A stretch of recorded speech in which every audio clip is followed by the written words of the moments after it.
Students, welcome back to online class. Social Science Grade 9.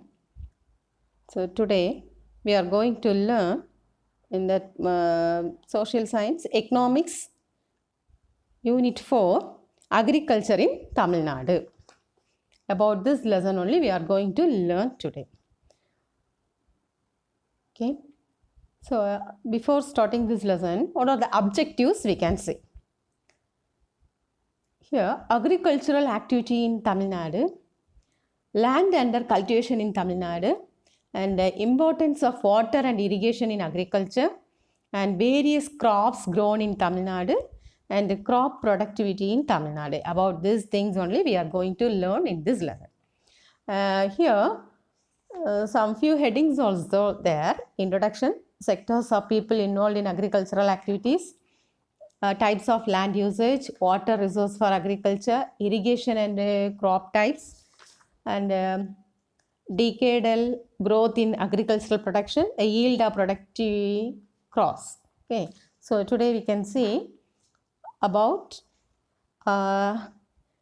introduction, sectors of people involved in agricultural activities, types of land usage, water resources for agriculture. About these headings only we are going to learn today. Okay. First, introduction. Agriculture in Tamil Nadu.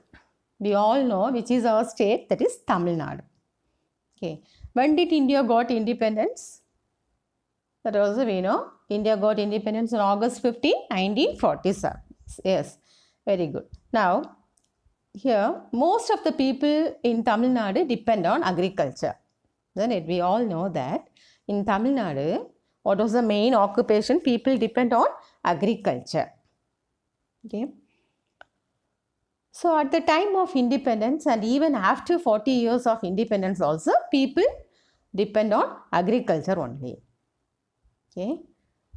But in recent years, this situation has changed. Okay. That last 10 years, according to 2011 census data, it has been noticed that number of farmers in Tamil Nadu has got reduced. Why it was reduced?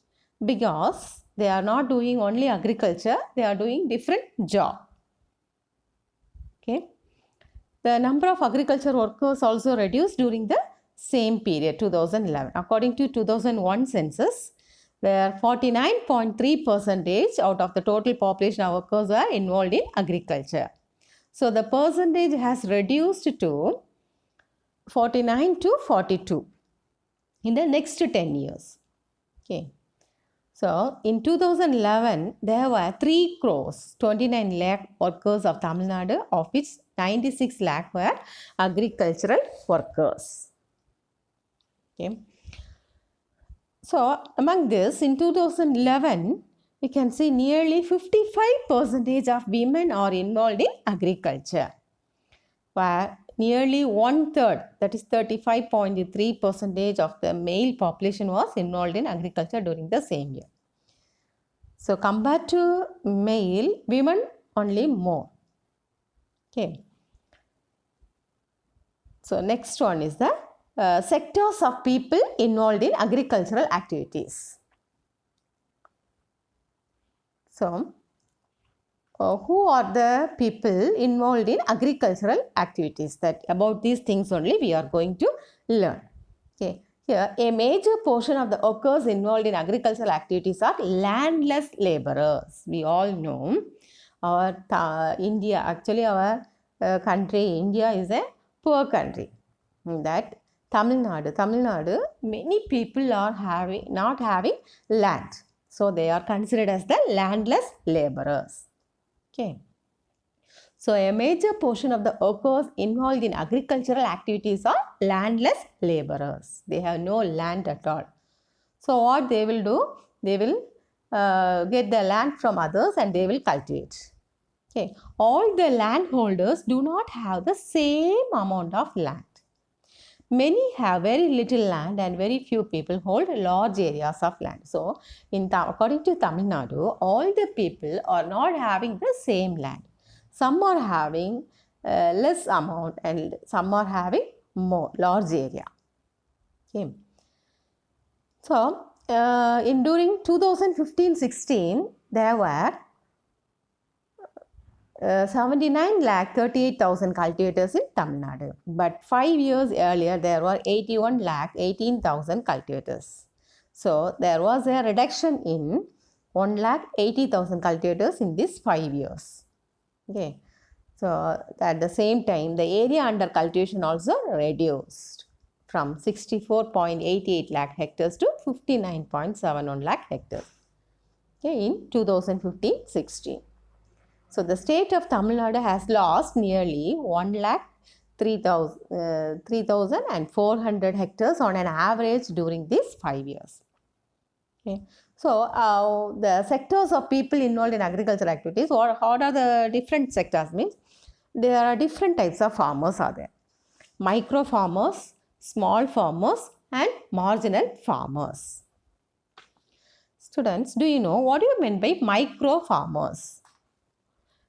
So, micro farmers, most of the cultivators in Tamil Nadu are micro farmers who cultivate in an area less than 1 hectare. They are considered as the micro farmers. One who is cultivating the land less than 1 hectare is considered as a micro farmers. Okay. So, micro farmers account to around 78% of the total cultivators, while the area cultivated by these micro farmers is just 36% only. Next, come to small farmers. Small farmers means one who is cultivating 1 to 2 hectares of land. Okay, micro farmers means one who is cultivating 1 hectares of land.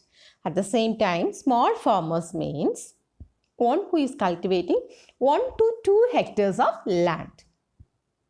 Okay, that is 14%, while the land cultivated by them is 26%.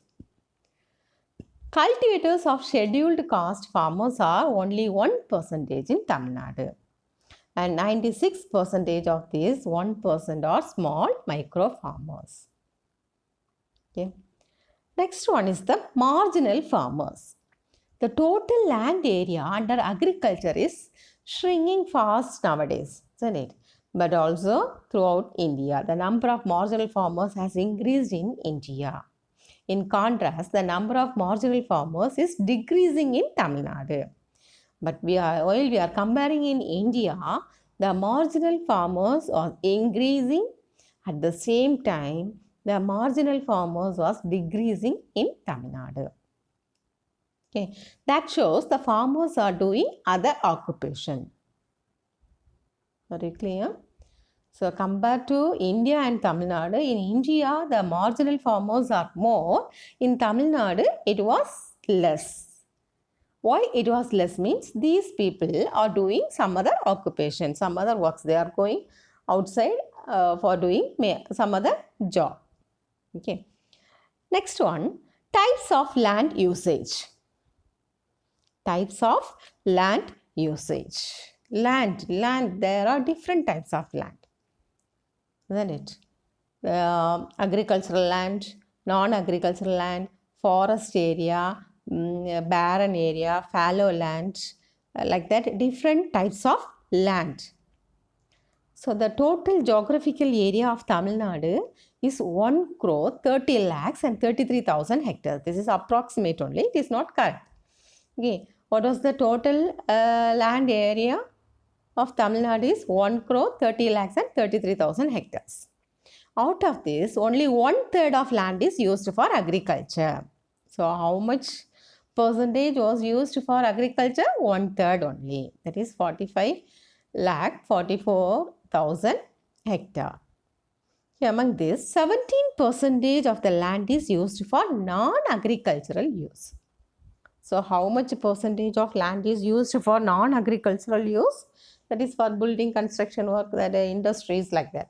Okay, 17%. Nearly the same size of land or forest. 125,000 hectares come under the forest area, and about 4% of total land is unusable. So unusable land also there, isn't it? That is the 4%. Next, 1/10 of land is barren. Okay, and other fallow lands are 13%. So nearly 1/4 of the land is barren, and we have to be concerned of the increasing size of the barren land. So sometimes grazing land and cash crop occupying slightly more than 5% of the total area. Okay, so the size of total cropping land in Tamil Nadu is 4,544,000 hectares, and this keeps on changing every year. What was the total cropping land in Tamil Nadu? That is 4,544,000 hectares. So whether you are thinking whether it will be same throughout the year, no, it will keep on change. So if there is sufficient rain at the proper period, will increase this extent of land. So if there is less rain, what will happen? Reduction of land usage for cultivations. So if there is more rain, the more land will be cultivated. At the same time, if there is less rain, less land will be cultivated. A small part of this area gives a chance to crop more than once in a year. Okay, so this extent of area also changes every year. So from this, what we can understand means, if there is more rain, the cultivate land will be more, cultivation will be done properly. At the same time, if there is less rain, the cultivation will be less. Okay. So this land extent was 9 lakh hectares in next year, but was reduced to 6 lakh hectares due to lack of rain. Are you clear? So this area will be more or less stable only where there is a stable and reliable water source. So from this, what we understood, if you are having continuous rain, or if you are having proper water facilities are there, there is a land will be cultivated continuously. At the same time, if there is a less water, the land will be cultivated less. Okay, so in 2012 to 13, out of the total cultivated land, nearly 72% is used for food crops and the remaining for non-food crops. Okay, so how much percentage was used for food crops? 72%. In 2012 to 2013, out of the total cultivated land, how many percentage was used for food crops? 72%, and the remaining percentage was used for non-food crops. Okay, so these are the types of land usage in what purpose. So they are the forest area. Some land will be the agricultural land, non-agricultural land, or forest land, or barren land, or fallow land. If there is more rain, the cultivation will be done properly, and it will be more agricultural land will be there. At the same time, if there is less rain, the usage of land for cultivation is reduced. Okay. Next one is the water resource for agriculture. We all know what is very, very important for agriculture: water. Okay. So in Tamil Nadu, there is no perennial rivers in Tamil Nadu. Okay, there is no perennial rivers in Tamil Nadu. Okay, all the rivers, perennial. What's the meaning for perennial? Always it will contain water. But actually in Tamil Nadu, all the rivers, during summer season, there is no water. So there is no perennial rivers in Tamil Nadu. Okay, Tamil Nadu receives the required water from northeast and southwest monsoons. Okay, actually from where we are getting this water? From the northeast and the southwest monsoon. Okay, so when the southwest monsoon rains are high, so in that Karnataka dam will be filled, and from this the Kaveri river also more water will get, and it will be flowing in Tamil Nadu. So Tamil Nadu will get more water in southwest monsoon rain. Due to southwest monsoon rain only, Tamil Nadu will get more water. Okay. The area under irrigation is about 57% of the total area under cultivation. Next term, Do you know which is the major source of water for Tamil Nadu? That is the northeast monsoon. Actually, this northeast monsoon will happen between October to December. Okay. The northeast monsoon rains are stored in reservoir, lakes, pond and wells for cultivation. So conventional water bodies like lake, pond and canal provide water for agriculture in Tamil Nadu.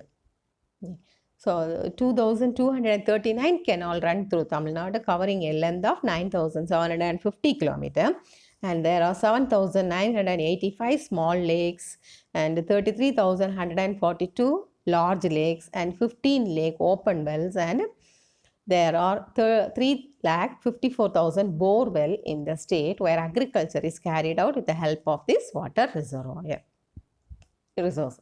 So in Tamil Nadu, through small lake, large lake, open well, bore well, and with the help of all these things, we are getting water for cultivation. Okay, the area of land that is irrigated using water from lake is very low. Nearly 3.68 lakh hectares of land obtain water from lake. The canal provide water to 6.68 lakh hectare. Bore well irrigate 4.93 lakh hectares, and open well provide 11.91 lakh hectares of land. So mainly we know that agriculture in Tamil Nadu is dependent mostly on groundwater. So our Tamil Nadu mostly depend on which water?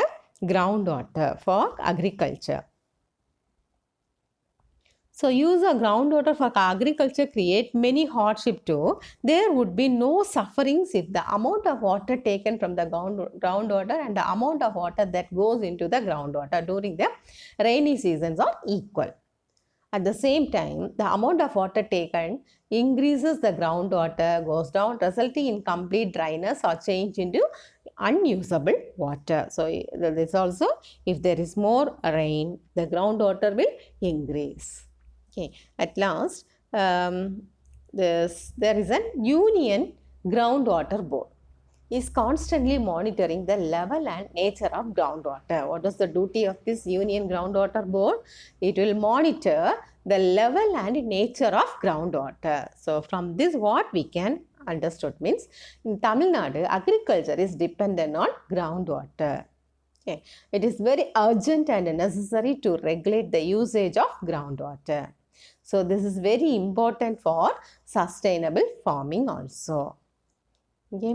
Do you understand? So what was the main duty of this Union Groundwater Board? Is to monitor the level and nature of groundwater. Okay, its duty to monitor and level the nature of groundwater. And in Tamil Nadu, agriculture is dependent mostly on groundwater only. So it is very urgent and necessary to regulate the usage of groundwater. This is very important for sustainable farming also. Okay. So in this lesson, I'll mark and give one question. That is the study portion. Okay. That is page number.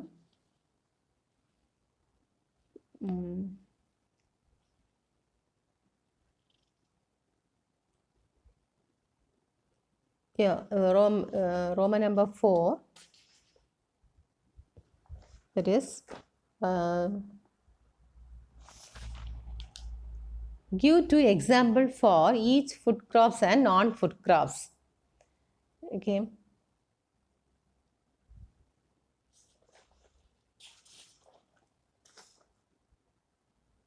Three not quality. Yeah, Roman number 4, third question. Roman number 4, third question alone I will mark and give. Who monitor the quality and quantity of groundwater? Okay, that is page number 309. Page number 309. Second para. the Union Groundwater Board is constantly monitoring the level and nature of groundwater. From this, we come to know that Tamil Nadu agriculture is dependent on groundwater. It is very urgent and necessary to regulate the usage of groundwater. This is very important for sustainable farming. That's all. That is the Roman number 4, third question answer. Next, one detail also I'll mark and give. Please mark it. First detail, give a note on the water resources of Tamil Nadu. Give a note on the water resources of Tamil Nadu. That is page number 308. Page number 308 under the heading Water Resources for Agriculture. Water resources of agriculture. There is no perennial rivers in Tamil Nadu. Tamil Nadu receives the required water from the northeast and southwest monsoon. When the southwest monsoon rains are high in the catchment areas of Kaveri River, in Karnataka dams get filled, and in turn the Kaveri River in Tamil Nadu gets water. Next, the northeast monsoon is a major source of water for Tamil Nadu. The northeast monsoon rains are stored in reservoir, lake, pond and wells for cultivation. Conventional water bodies like lakes, ponds and canal provide water for agriculture in Tamil Nadu. 2,239 canal run through Tamil Nadu covering a length of 9,750 km. There are 7,985 small lakes, 33,142 large lakes, 15 lake open wells, and there are 3,54,000 bore wells in the state where agriculture is carried out with the help of these water resources. Okay. So this one is the first question. So today's study portion is Roman number 4, third question, and Roman number 5, first question. These two only your study portions. So please students study and write and see. Okay, thank you students.